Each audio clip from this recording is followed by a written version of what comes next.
Welcome to a new edition of Harness Central. I'm Harold Howe, and we're here at Mohawk Racetrack with Anthony McDonald, the acclaimed Progressive Conservative candidate for Guelph. Last night, congratulations. Oh, thank you very much. How did it all come about that you decided to throw your hat in the ring in the first place?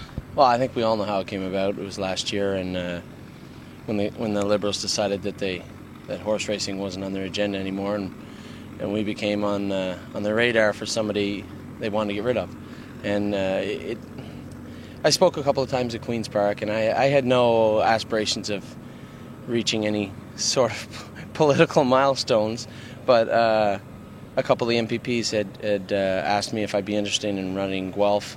It borders on 2 racetracks. It's strong in the agricultural community. It's an odd city because it's a little piece of urban Ontario dropped in the middle of rural Ontario. So it's challenging, and it's been challenging. But I mean, I'm enthusiastic about it. I think that let's be very honest. I make a good living in horse racing, and I could probably do it elsewhere also. But I'm a Canadian citizen.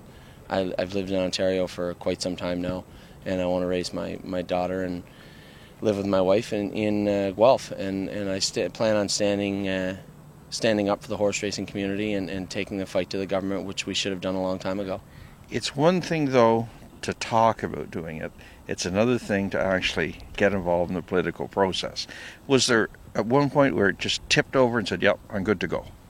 Yeah, I mean, listen, the thing that drives me every day is that I'm in a position right now where I get to race at Mohawk and Woodbine quite a bit, and I'm very fortunate to do that. And the people that gave me an opportunity to drive throughout the years are the people that are going to be hit hardest from this first and foremost, no matter what the Liberal government decides to do with it.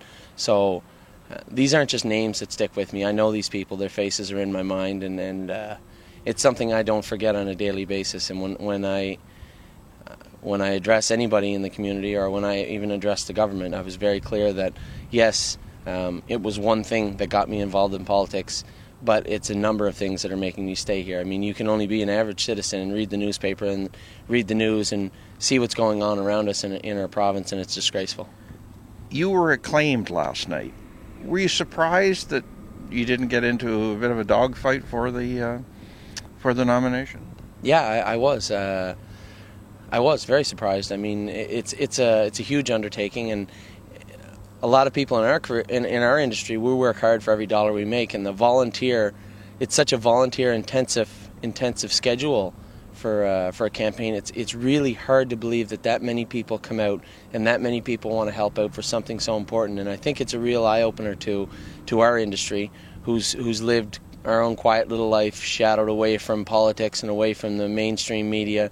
You know, we're involved, but not as involved as the rest of Ontario, and we have to realize that that's on us, and we have to change that going forward, right from the bottom right to the top. Guelph has been a Liberal riding for, I guess, better part of 10 years with Liz Samuels.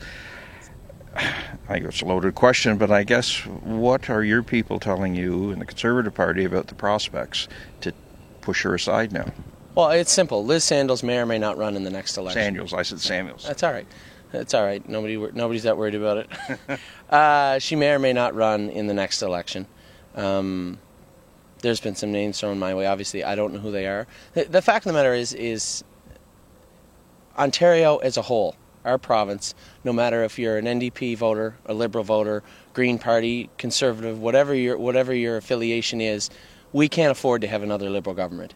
We can't afford to have another Liberal government. So even if you're a core Liberal voter, you really have to sit down and think, is this something that I need to do again? I mean, I said it to Rob Leone last night at the speech. I said, if I hire my brother to do a job and he's not doing a good job, I'm going to cut him some slack. I'm going to try and work with him, maybe more than other people, but at the end of the day, if he just can't get it, I got to let him go.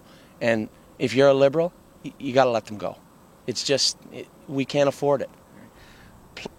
Playing devil's advocate, here in the province, there are all kinds of issues, from unhappy teachers, healthcare problems, orange problems, the mess with the power station movement. It goes on and on. I think most people would say they're pretty comfortable with you being able to articulate racing's issues. But there's a lot of other portfolios, and I guess do you feel you're up to speed to comment on those as the campaign develops, likely in the spring, and it goes on? Well, I'm learning as I go. I mean, obviously the stuff with the gas plants and Orange and eHealth are all out there for everybody to see. It's the more integral parts, and the way I'm going to learn more about them and get better at them is talking to the people on the ground, talking to the people that are affected by these things. You know, you have to remember, the one common issue that we all have is with the government.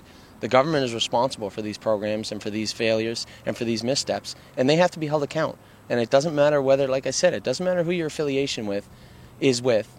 You can't afford to have another Liberal term. We just can't afford it. If we do have a spring election, like the feeling seems to be, you're going to have quite a juggling act, you know, with your profession as a driver and so forth, and trying to campaign. What's your thoughts on how you'd handle it? I don't know. I have to take the workload as it comes. I mean, I'm in a unique position where I can back off or full speed ahead as much as I want. At this point, it would be foolish of me to think that I could do both full time. I'm going to do, obviously, I've made a commitment to the people of Ontario, the people of Guelph, and the PC party, and that's something I'm going to follow through with. Whatever I can do otherwise, I do have to provide for my family. I do have a mortgage to pay, so I will be racing horses. I'm going to do the best I can for both sides. Well, Anthony, congratulations on the efforts you're making, and I think everyone in racing will be right behind you, and hopefully we can get something positive out of whoever's in power related to the racing situation. And thanks again. Thank you very much. Harold Howe with Anthony McDonald, giving you the Harness Racing Edge.